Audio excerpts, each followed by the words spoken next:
Back here at Provo High School, as you see some aerial shots of the city of Provo all lit up tonight, as Iongi's going to throw over the middle. That one's going to be incomplete, in and out of the hands of Braden Hinckley, and that's going to set up fourth down, and Provo will have to punt. Once again, thank you for tuning in tonight on Spanish Fork 17. I'm Ryan Pickens alongside my partner in the booth, Chris Hurst. And Chris, at the end of one quarter, we saw Maple Mountain take their one possession that they had and go down the field. Yeah, what they need to do here is they need to return this punt safely. Fair catch it, let it go. They've struggled with 3 fumbles in the last 5 quarters of football with these punts. And Camden Minor, the man who fumbled the last one, is back deep, and he's going to let it roll, and it's going to be down and around the Maple Mountain, still rolling to about the 35-yard line. So quality field position coming up for Jake Dixon and the Golden Eagles, as they will start with 11:55 to go in the second quarter, leading 7-0. We saw Maple Mountain on that first possession throw it a little bit, get the ball around to their receivers. We saw them run it up the middle with Jordan Larson. I mean, we saw them make some plays. Yeah, they did well to mix it up. And if you want to be successful long-term in football, you've got to be able to run, you've got to be able to pass, and they did both of those things on their first possession, which is odd. They only had one possession the entire first quarter. So 1st and 10 for Maple Mountain on their own 35-yard line. Jake Dixon from the shotgun is going to give it up the middle to Jordan Larson, who's going to fight away, going to make break a tackle and get out to around the 37-yard line for a gain of about 2. Yeah, they've been able to run up the middle. That time Provo stuffs it out before a big game, but Maple Mountain's been able to pound the ball up the middle when it's on a design running play. They've struggled blocking for Dixon when he's doing the little draw plays as well. So 2nd down and 8, ball sits on the 37. Jake Dixon once again from shotgun with 4 wide receivers. Looks like we've got Hall in the game. Oh, Jaron Hall has now come in the ball game, and he's going to drop back to throw. He's going to look towards the sideline where he's got Jared Flake across the 45, makes the man miss, and then he's wrapped up at around the 47-yard line for a first down. Hunter Baum, the defensive back, there to make the tackle on Jared Flake.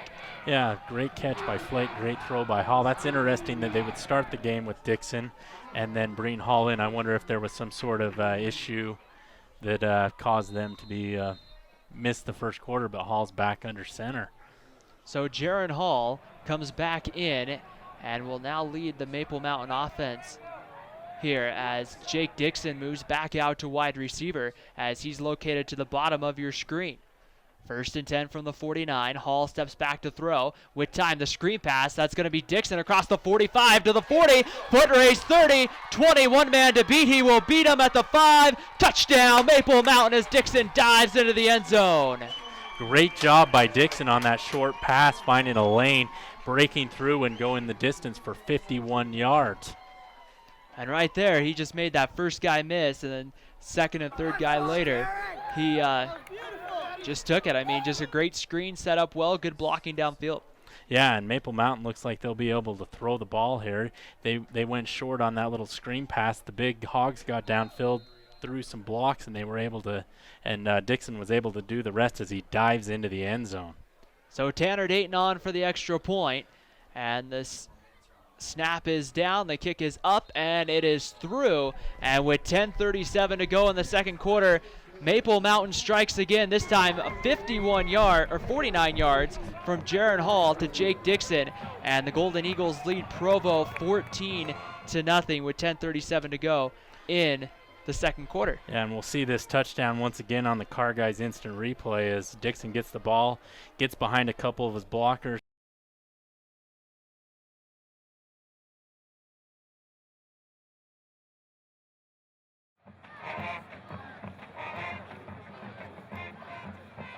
To go, Provo gets their 3rd possession, and now they'll try to find here what they can do with the footballs. We're back here at Provo High School, 10:37 to go. Tanner Dayton about ready to put a foot into it at the 40, and we've mentioned it all season long. Dayton's got quite a leg on him, and back deep to receive, Eric Morales and Braden Hinckley haven't gotten a return yet tonight, and this one looks to be pretty close to the same, and it will be completely through the end zone this time. And starting out on the 20 again will be Provo. And it seems like throughout the games we've seen this year, Chris, Tanner Dayton's leg gets stronger as the game goes on. Yes, he warms up. He kicks one in the end zone just about a yard. The next one goes 4, and then that one went through the end zone. The next one will most likely go through the goalpost. I believe he's done that as well this season just about. And so, I mean, the confidence that must come from the defense, knowing that they have a kicker that's going to have a good shot at putting it in the end zone. In high school football, you can't return a kick that goes in the end zone. It's an automatic touchback. As Iongi set from shotgun will throw this one out into the flat. That's Hinckley. He's going to get about 8 before he's pushed out by Jared Flake. Yeah, and going back to that kick, from a strategy point of view, you would rather have the team start off with the 20 at the 20 than rather have them risk running up the field for 6 points. So that's a great weapon that Maple Mountain has. Officially gain of 8 on the Iongi pass out to Hinckley, and Provo will once again spread the field with 4 wide receivers and a single back. Iongi set from shotgun. Hinckley goes in motion. Iongi gonna throw. That's a screen pass. That's complete. That's out to Bauman Daly the third. He's still finding yardage out to about the 37. And that's a first down for Provo with a quick slant. Yeah, Daly, he's a 6'3". They list him as a tight end, but they ran him on a little slant pattern there, and he was able to catch the ball. That's a big target for Iongi to go to. And so now Provo moves the ball out across the 30 to about the 38-yard line. And Provo looking to try to find a way to get on the board for the first time as they'll spread the field. Set back to throw. Screen pass out in the flat. That's dropped by Hinckley. It was a forward pass, so it's incomplete. And now it sets up a 2nd and 10, and not exactly the incompletion there you want if you're Provo. Yeah, and they had that play set up. It looked like it was at least going to be a gain of 3 or 4 yards. Jeffers might have stopped him there after a few yards, but the play was open, and they would have got positive yardage. Instead, it's 2nd and 10. We've seen Provo primarily throw the ball tonight and spread the field, and they'll do that once again here on 2nd and 10. Iongi going to give it right up the middle to Eric Morales. Morales still on his feet, gets close to the first down marker, and he's got it out across the 48-yard line, and that's a first down for Provo. So back-to-back first downs, and the Bulldogs are moving here with 10 minutes to go in the second quarter. Yeah, that was a great play call as they went with the draw. They've seen the middle was open. Maple Mountain had been sucked in, and the defenders ran right by as the linebackers dropped into coverage, and that play was open. Shotgun set. Iongi with 3 wide receivers will step back to throw. He's going to throw the out routes. Got his man. That's again complete. And that's Daly the third on the reception. He made the catch at around the 45. Didn't get tackled until he was on about the Maple Mountain 48, but he'll get forward progress to the 46-yard line. A quick gain of about 5 on first down. That was a great job by Maple Mountain's McLean, who had an interception earlier, to make sure he didn't pick up additional yards, as Daly the third is hard to take down. He's a big kid.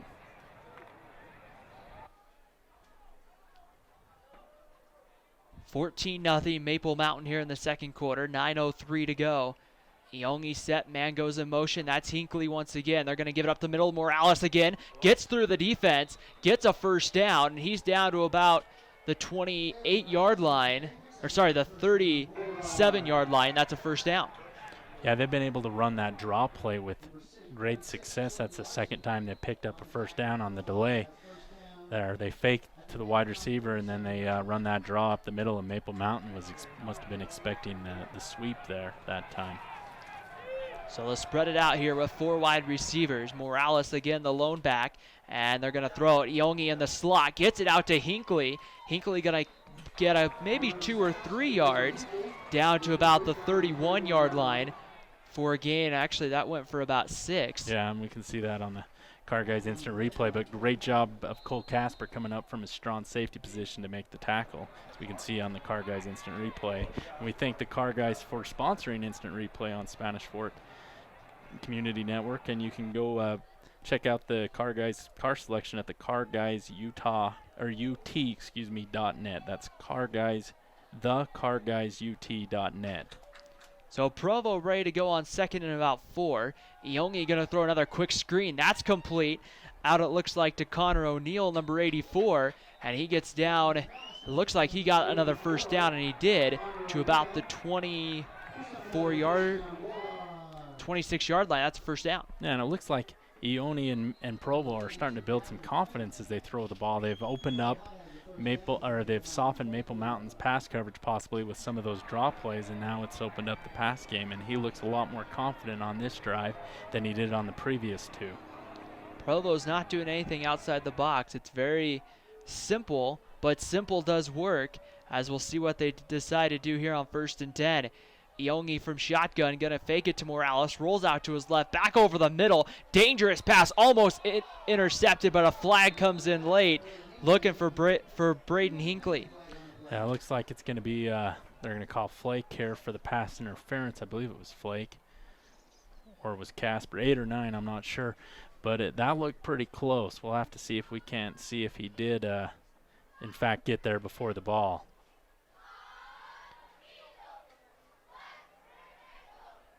And it's going to be pass interference against Maple Mountain. So that will give Provo another first down as the Bulldogs are driving. 7:21 to go in the second quarter. So we check out the instant replay on that pass interference. It looked like pretty good coverage. He might have had his hand on the back shoulder there before, and maybe that's what the referee saw, but it looked like he went around. That seems pretty ticky-tack to me, but we are the local cable network. The referee from the backside called it, and the flag came in. Oh. Provo will quickly break the huddle here from the 12-yard line. Iongi's going to throw a fade route into the corner looking for Daly the third, and that's incomplete, as it looks like it was thrown in the right spot that you would throw a fade, just overthrew him. Yeah, Daly was open. He had a step. The ball was just a little long, and they'll set up here for second down, and Maple Mountain dodges a bullet there. Provo does have some tall wide receivers. They have Connor O'Neill, who's 6'6". Daly himself, who had that last ball, was 6'2". So they do have some tall targets to throw to if they need to. What's funny about Daly the third is I have him listed at 6'3" on this roster, so I guess it depends on the day for him. And so right now on 2nd down and 10 from the 12, Provo can get a first down without scoring, and they're going to throw the fade route again for Daly the third. This time it's incomplete, no flag, as I don't know if it was Flake and Daly just got their feet tangled up, but both go down to the ground. And that was a good call by the referees, as that ball was uncatchable. Even if they wouldn't have got tangled up, it was way over their head and out of bounds. So I don't think Daly could have came up with it anyways. So that must have been what the referees saw on that, and that'll bring up 3rd and 10.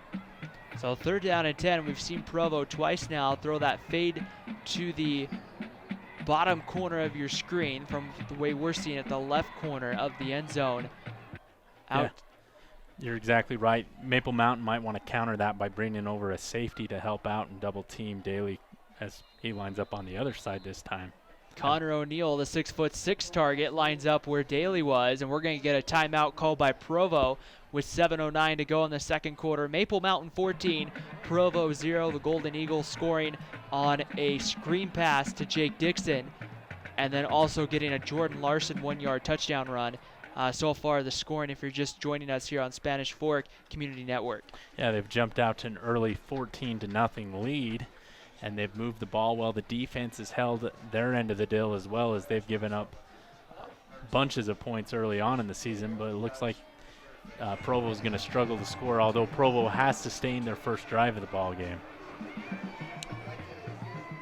At the conclusion of tonight's game, we will announce the Taco Time player of the game. You can go get you some Taco Time food at 641 Kirby Lane, or give them a call at 801-794-5353. And we thank Taco Time for sponsoring high school the player of the game here on the Spanish Fork Community Network. So Ryan, how much do you want to bet they line up a wide receiver to this wide side of the field, one of them, and they throw a fade? Actually, they've changed the formation. They've changed it. They've moved the 3 receivers, which were to the top of your screen before the timeout. They're now to the bottom. Daly by himself to the top of your screen. Iongi from shotgun's going to throw a screen pass. That's Hinckley. That's incomplete. Thrown out in front. It just goes off Hinckley's hands. And so now that brings up a 4th and 10. You have to kind of wonder here if you're Provo, do you go for it? It looks like they're sending out the kicking team, but You gotta wonder, in a sense, maybe part of you wants to go for it. Yeah, you want to get points here, but it's the kicking game at the high school level is you're not guaranteed 3 points at this part of the field, so that would be the reasoning for going for it. And back to that last pass, that is the second time Hinckley's dropped the ball when he was thinking I need to run, but he needs to catch the ball and then run. Angel Raimundo on for the kick, and it looks like that one didn't get off the ground. Once again, that might be why you want to go for it on fourth here at the high school level. Not everybody has a Tanner Dayton, and Tanner Dayton's struggled with accuracy even though he has the leg to kick those. And so right there, Provo gets stopped with 7:05 to go in the second quarter. Maple Mountain takes over back on their own 14-yard line. And Jaron Hall came in and threw about 2 passes before he threw a 49-yard touchdown to Jake Dixon. And we'll see here what the Golden Eagles decide as they break huddle with a lone setback to Hall's left and 3 wide receivers. Hall now looking over the sidelines. It looks like maybe some confusion as to the play call, and they're going to call timeout. Yeah, the little confusion leads to the timeout. Hall threw his 17th touchdown pass of the earlier tonight. He had 16 coming into this game, so he's very potent. And last year he threw more interceptions than touchdowns. This year he's got 17 touchdowns to only 6 interceptions. You probably, coaches say a 3-to-1 ratio is acceptable. So he's in that acceptable range. He's grown a lot as a quarterback from his sophomore to junior year. And Region 8 is, I mean, you think of it, if you put Jaron Hall on a team in most regions, he's going to make a run for Region Player of the Year. And I mean, you could make an argument for him as Region Player of the Year this year here in Region 8, but when you have quarterbacks like Britton Covey from Tempview, the year Jason Money's having over at Spanish Fork, there's some great quarterbacks here in Region 8. Yeah, Hall might be the 4th or 5th greatest quarterback, and he's a decent high school quarterback in Region 8. And so 1st and 10 for Maple Mountain from the 14. Hall steps back to throw. Plenty of time. Now he's going to have to do something with it. Steps up. Now he's going to throw. That's looks like complete out across the 31-yard line. And that was Cannon Minor on the reception. We do have I believe that was a hole. The referee's facing the other way from us, but this one will come back. But great job by Hall, waiting patiently and having great composure in the pocket until somebody pops open, and then he uses his cannon for an arm to get the ball to Cannon Minor. And so this one, very good chance of coming back here. We're waiting for the official call. It looks like we do have it. It is a hold against Maple Mountain. Golden Eagles had already broken the huddle before the official call had been made, but it is holding, so that will move him back half a distance to the goal here. And it's going to be 1st and about, I want to say, it's about 20. About 20 from their own about 8-yard line. And this is the territory where you cannot afford a turnover here. You don't want to take any chances and give Provo great field position, but Maple Mountain's going to spread it with 5 wide. 5 wide receivers. Hall back there as he takes the snap. Going to throw over the middle. Got it, man. That's Cannon Minor. Bobbled it, but then makes the catch out across the 30 to about the 31-yard line. And that looks to be still some, it looks like some extracurricular activity going on now. And there comes a flag, and now another one here. As we'll sort all this out, but a chance there could be offsetting personal foul penalties here. As Cannon Minor made a good play, I thought for sure he was down. Next thing I know, there's still activity going on across the 35. Yeah, and it looks like Maple Mountain's moving back, so they might have caught the pass there, but the penalty looks like it might have been called on them, as there was definitely pushing and shoving going on both sides there, and the referees will determine what's going on as they huddle up. We'll take a look at the Car Guys instant replay here, and Minor looks to be down about, boy, I guess he never really went down. He's still fighting his way ahead, and then all of a sudden, yeah, he lost the ball in there. I don't know if they had blown the whistle. They got a personal foul on Maple Mountain. Looks like they got the first down, so this will come back. So the good news is they'll keep the first down. The bad news is it will move the first down from the 31-yard line back to about the, I want to say that's about the 15. 15-yard line. 16-yard line. 16-yard line. So they They do pick up the first down, but they net a gain of 6 yards. And so here we go now as we'll see what Maple Mountain can do after the dust has settled. 6:48 to go, second quarter. Golden Eagles 14, Bulldogs of Provo 0. Jaron Hall set from shotgun. Man goes in motion. That's Cole Casper. Flags fly. And it looks like we might get a false start here against Jake Maffey, as it looks like he was the first one to go.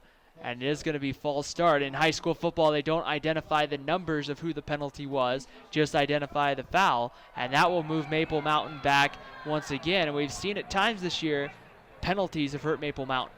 Yeah, that's their third false start penalty of the game so far.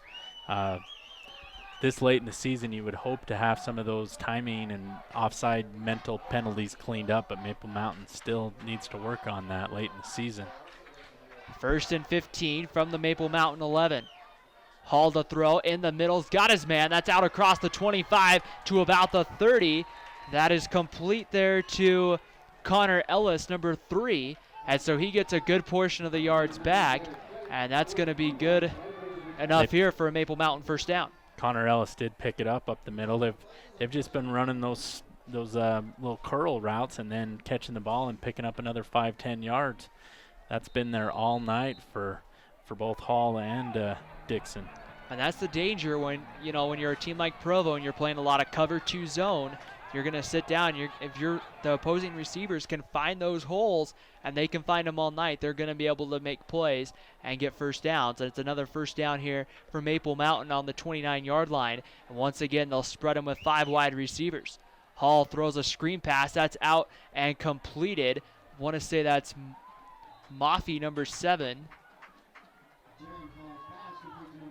Yeah, it was Jake Maffey. It's Jake Maffey. It looked like Maffey was going to be bottled up there, but he's able to fight his way for some positive yards. But Maple Mountain's been able to spread Provo's defense out with 4 and 5 wide. Provo's blitzing 4, and they've been unable to get pressure on Hall, which is giving him plenty of time to find a man that finds a hole in that Provo zone.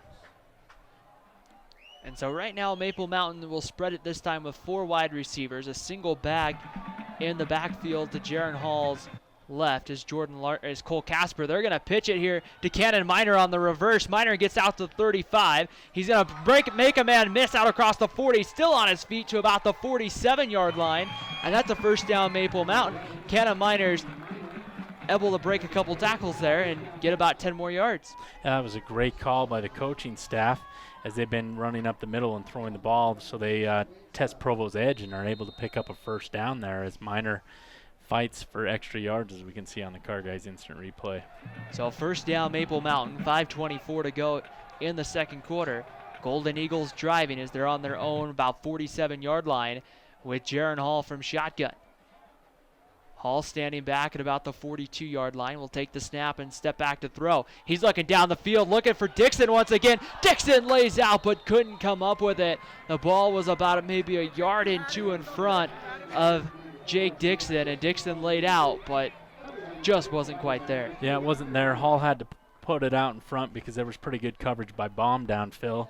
So he threw it the only spot he could and just put a little too much on it. So right there, great arm, which we've talked about it throughout the year. Jaron Hall has the arm to go down the field.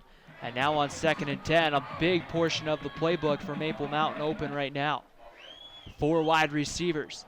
Hall set from shotgun, gonna give it to Casper. Casper makes one man miss in the backfield, trying to get outside. He does, gets the 50, and now into Provo territory to about the 44, maybe the 43, and that's gonna put him pretty close to another Maple Mountain first down.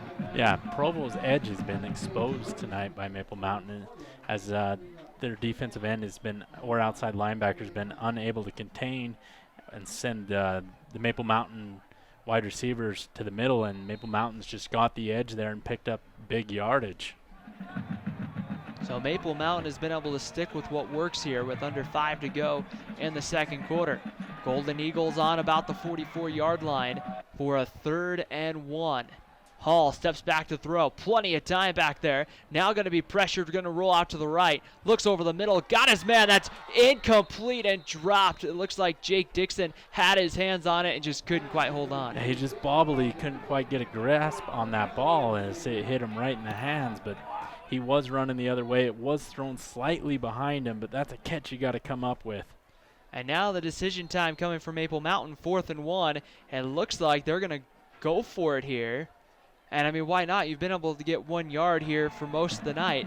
And we'll see here exactly what Coach Burtonshaw and the Golden Eagles decide to do. Yeah, it looks like they're either going to run a quarterback draw here or spread the ball and throw it as they have 5 wide.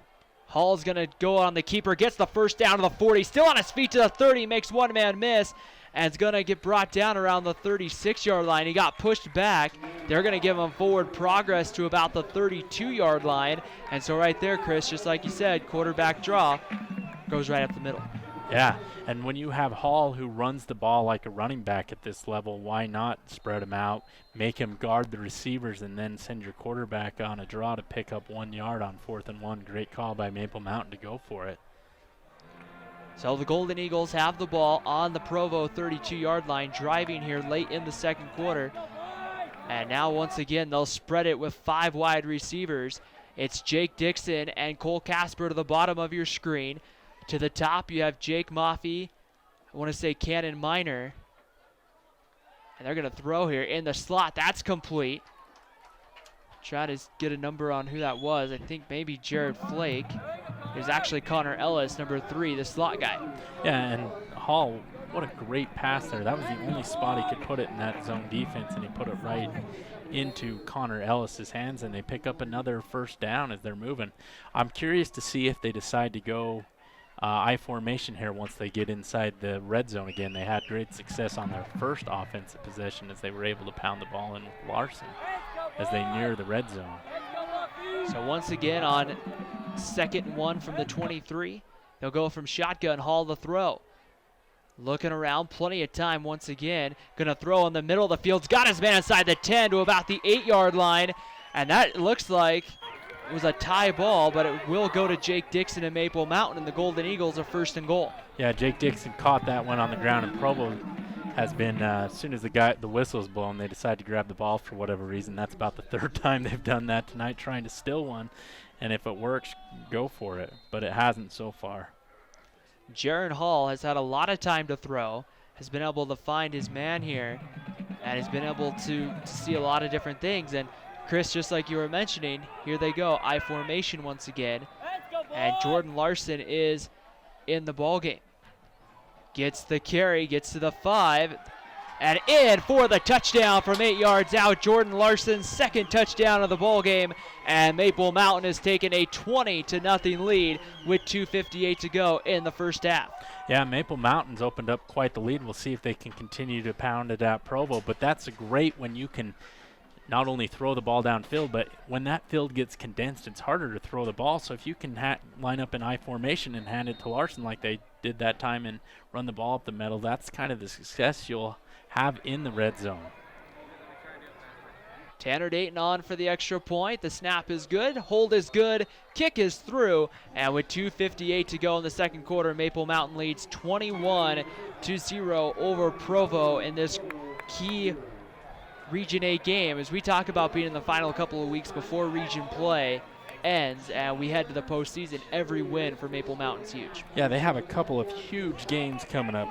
Next week they're at Salem Hills, and Salem Hills is they're 2-1 in region right now, and they've been playing well. And then they're at home against Springville. If they could win both of those games, they'll be able to secure a spot to the playoffs. And if you're playing like this against Provo, Springville barely beat Provo by 10 last week. And we'd like to thank J-Mart for sponsoring live football here on the Spanish Fort Community Network. You can visit them at jmartprint.com, and they're also located at 280 North Main in Spanish Fork, or you can give them a call at 801-798-6816. And we thank J-Mart for sponsoring live football here on Spanish Fort Community Network. Tanner Dayton puts a foot into it, and this one once again is going to send Hinckley about 8 yards deep, and that one goes through the end zone. And so Provo will start once again for their 5th possession of the night from the 20. Yeah, Provo was able to finally sustain a drive as Ione was able to find some of his wide receivers, Hinckley and Daly the third, that last possession, and they finally felt like they had some offensive momentum, and Ione had some confidence there, but we'll have to see if Maple Mountain makes any adjustments here. And it's one thing, I mean, you have to, maybe understand a little bit with Provo rebuilding and trying to get their program resurrected, I guess might be the right word. You're going to have those ups and downs throughout your season, as Yongi is going to give it right up the middle to Hinckley on first down, and Hinckley maybe gets a yard. He lost a yard actually on that one, so that will go for a loss of 1. Yeah, if you're Provo, they've struggled the last 10, 15 years. It makes you wonder how long they plan on rebuilding. At some point, I remember we did the Provo Maple Mountain game last year, and the coaching staff for Provo was sitting right next to us, and they said, well, at some point we got to beat teams like Maple Mountain, Wasatch. He mentioned that to me because he's like, we're the bottom of the region. We've got to beat that next tier of teams to move up, but they have not done so yet. And if you're Maple Mountain, they've been able to beat some of the lower tier teams in the region, but they need to take that next step and beat a Springville, a Spanish Fork, or a team like that to establish themselves as a top 2 or 3 team in the region. And right now, their season, Maple Mountains, doesn't just conclude with this one. Obviously, there's still a whole second half and a lot can happen. We don't want to look too ahead, but you got Salem Hills and you got Springville in those last couple of games. That's going to determine whether or not you make the playoffs. I mean, in a sense, this is probably a must-win for Maple Mountain. Yeah, this game's a must-win, and then they've got to at least get one of those 2 and hope Spanish Fork blows it somewhere along the way to make it to the playoffs. So 2nd and 11, Iongi throws the screen pass out to Daly the third, and he makes the catch and gets out almost to the 30-yard line. Looks like officially they're going to give him about the 29-yard line. That should be enough for it was nope, 3rd and 1. 3rd and 1. They needed to get to the 30. Great job by Maple Mountain closing on that slant play. It looked like that was going to go for a first down. And then Flake used his speed to bring him down. So 3rd and 1 for Provo. They need the 30. Iongi set from, and he's going to throw deep. He's got a man out there at the 40. Can he get him? And it is caught complete. It looks like that was Tavita Ika on the reception. And he gets deep into Maple Mountain territory as the ball will be marked to the 33-yard line. If Ika wouldn't have stumbled here, he would have had 6. He caught the ball in stride and then for whatever reason decided to go to the ground as he was catching the ball. But great job by Ika to move Provo over to the right side of the 50 for them. And so the Bulldogs threatening here with under 2 minutes to go in the second quarter. Iongi throws that one's incomplete, in and out of the hands of Connor O'Neill, the big 6'6" tight end. And that will bring up a 2nd down and 10. Yeah, and Provo's shown that they can throw the ball deep, so now Maple Mountain will have to respect that, and we'll see if that opens up some things shorter for Ione and this Provo offense. As you talk about with the 1:52 left, Provo has 1 timeout. They used one earlier on this possession and one earlier in the game. Iongi set back to throw again. He's going to be pressured, throws quickly. That's complete. Down to around the 26-yard line. So a gain of about 5 as it was Hinckley on the reception. Yeah, and you got to credit Maple Mountain's defense tonight. They've came out firing on all cylinders. They played great last week against Wasatch. Probably a combination of them playing better and playing lesser competition, but it's still, that will give them confidence in future games knowing that they can stop people. And so 3rd and 3. Provo needs the 22 to move the chains here. Minute 15 to go, second quarter. Iongi set from shotgun, and he's going to throw out into the flat. That's complete to Ika. Ika's going to fight his way to about the 10-yard line, and that's going to be the 11-yard line. That's first down for Provo with a minute 4 to go in the quarter. And that was great timing, as you can see here on the Car Guys instant replay. Ione threw that to Aika before Aika even made that break. He had great confidence that Aika would catch the ball there, and that's great timing by Provo as they pick up a first down, and they'll call a timeout here. So Provo uses that. I'm sorry, I said earlier they had 1. That's their Provo just called their second timeout of the half, so now they have one left, and they have 59.8. So I guess 59 seconds left in the quarter. Yeah, if you're Provo, you need to get a score here. It's critical. Maple Mountain gets the ball to start the second half. Your defense has struggled here, especially stopping Hall, throwing the ball through the air, and then once Maple Mountain gets inside the red zone, they're able to handle it to Larson. They haven't had an answer, so if you don't get a score here, it's pretty deflating going into the locker room.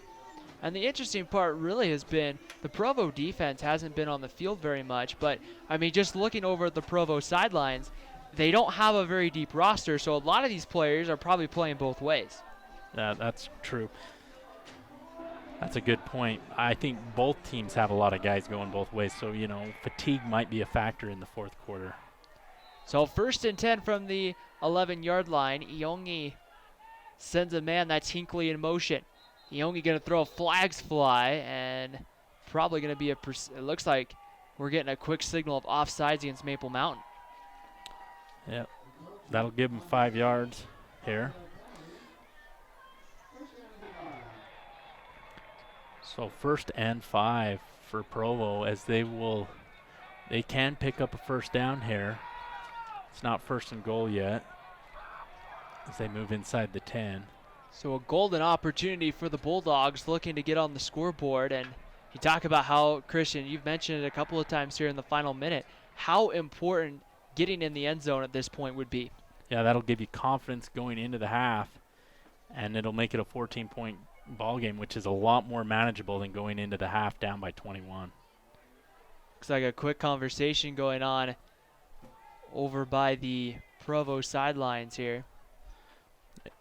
And we thank you for watching football here on the Spanish Fork Community Network. In addition to Spanish Fork 17 broadcasting tonight's game live and several times during the week as well, did you know that you can also watch the games on YouTube? Spanish Fork 17 has a YouTube channel that has many of the big games, football, soccer, volleyball, and a lot more available on demand on YouTube. Go to youtube.com/Spanish Fork 17 to watch the game all over again, and you can share the games with your friends and family. Iongi throws the fade route to Daly the third, and that one just off his hands as it goes incomplete in the end zone. And once again, we see Provo get inside the 10, and they like to go to that fade route. Yeah, that's the 4th time they've tried that play, and it has not been successful. It looks like the timing's just off on it slightly, but it's there. It is open if they can connect.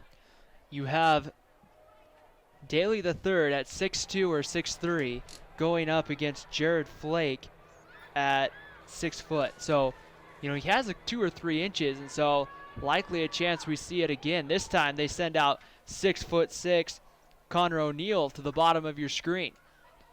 Set to throw. Iongi's going to keep it on a keeper at the 5. He's down to about the 1.5. Is he in for the score? Yes, he is. Touchdown, Provo. Great job by Ione to get the 6 there, and they'll narrow the lead to 13 with the PAT pending. But we do have some laundry down on the field. We'll have to see what that is. The flag came in late. So we'll see what the call is. Looking at the replay, couldn't necessarily see what the call would have been. We'll see if this touchdown stands. 46.6 to go in the second quarter. Looks like it is as they're moving the ball to the for the PAT here. Waiting for the official call, and wonder if it's one that will be enforced on the kickoff. Maybe it was an unsportsmanlike conduct penalty on Maple Mountain. After the play, a personal foul indicated against Maple Mountain, so the touchdown will stand, and it will be enforced on the kickoff. So that means Provo will be kicking off on Maple Mountain's 45-yard line. So that might be a good spot to try an onside kick where you're on their side of the field with just 46 seconds to go. Angel Raimundo on for the extra point try. The junior place kicker. Snaps on its way. It's down. The kick is up. It looks good, and it is good.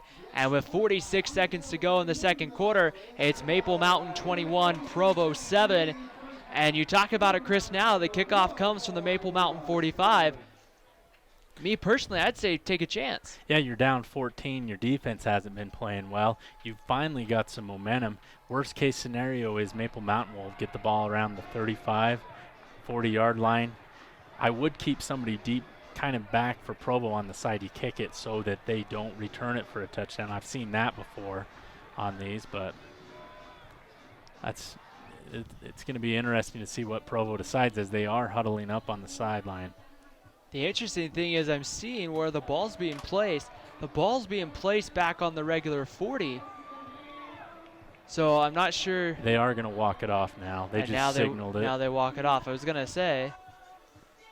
And that's a huge penalty when it moves to your side of the field for the kickoff. Because a lot of kickers in high school can easily now at least put that in the end zone for a touchback. But we'll see here if Provo decides to take a chance. Now the interesting part is Maple Mountain is playing up to probably protect against that onside kick.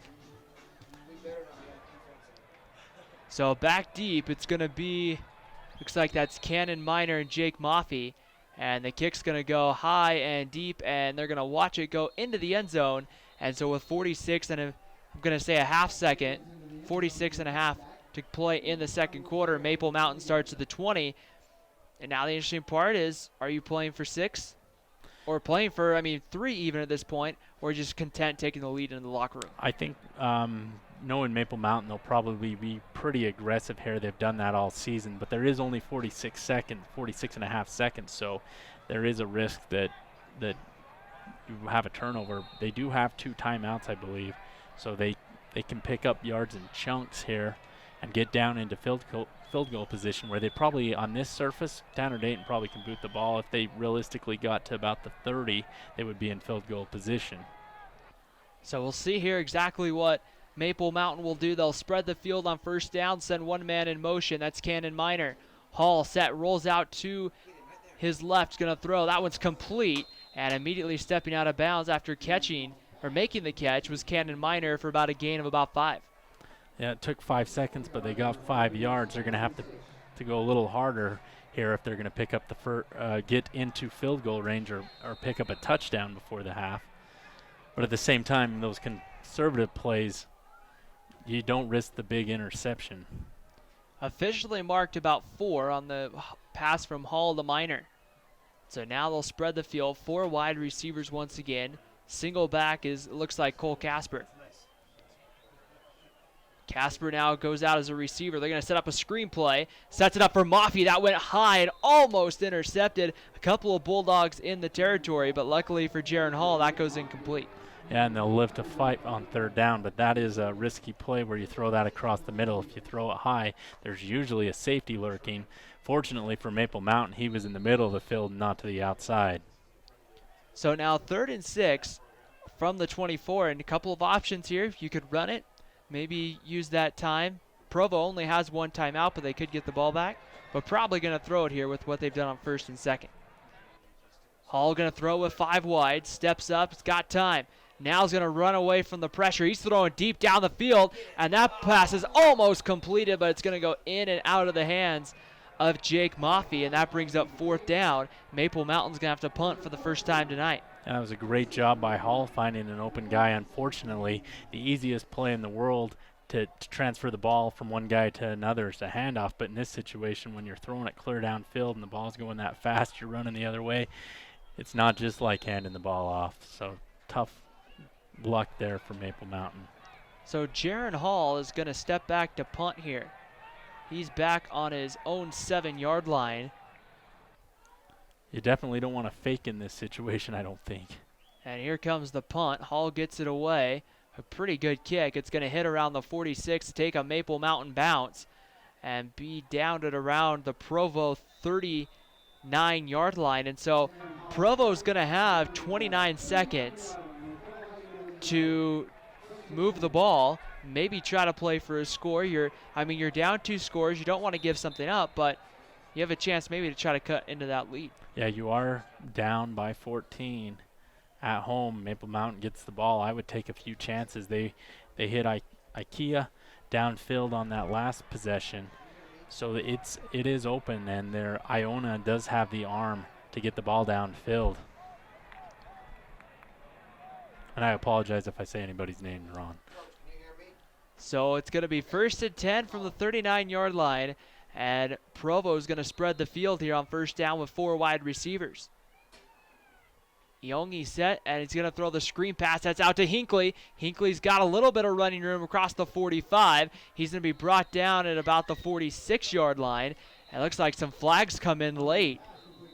That's most likely a face mask or some sort of unsportsmanlike conduct penalty. So that could tack 15 on and maybe change the play call from Provo a little bit. Yeah, that would be a game changer here, as that would move the ball clear downfield. So they're going to, looks like, move the chains here and tack on about 15. Face mask against Maple Mountain, and now the ball moves to the Maple Mountain 38-yard line. 20 seconds left. Provo does have the one timeout. Wow, the momentum has definitely shifted here late in the second half. As Maple Mountain looked like they were just going to blow Provo out.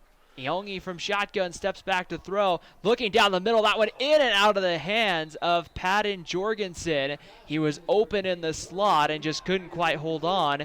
And that was really one there, if you're the Bulldogs of Provo, that you needed.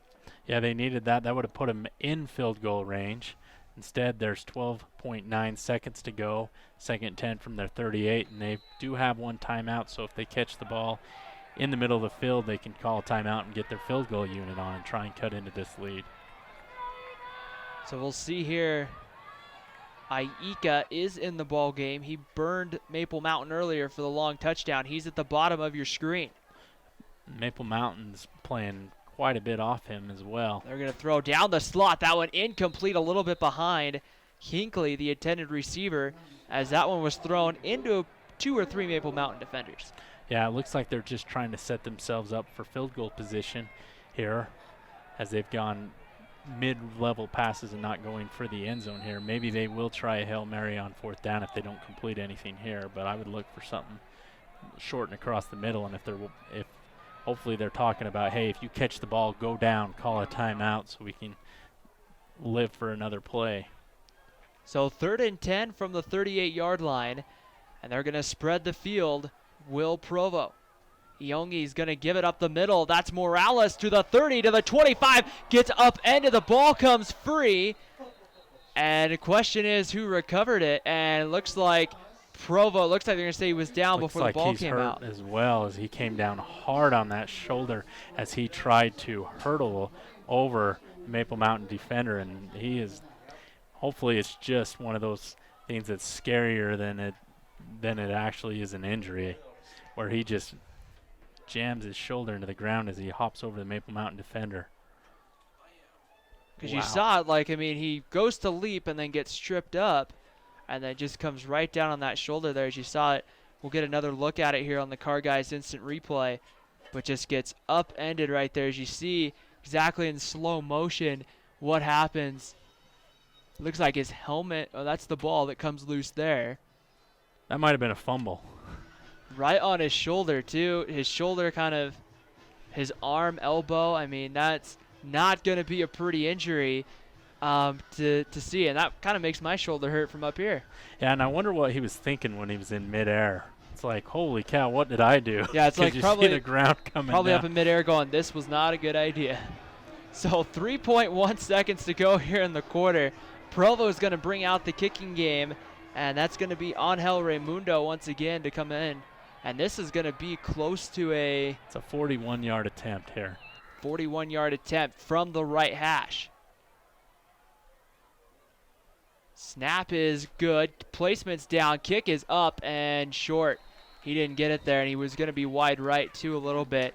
At the end of the first half here from Provo High School, it's Maple Mountain 21, Provo 7. You're listening to High School Football on the Spanish Fork Community Network.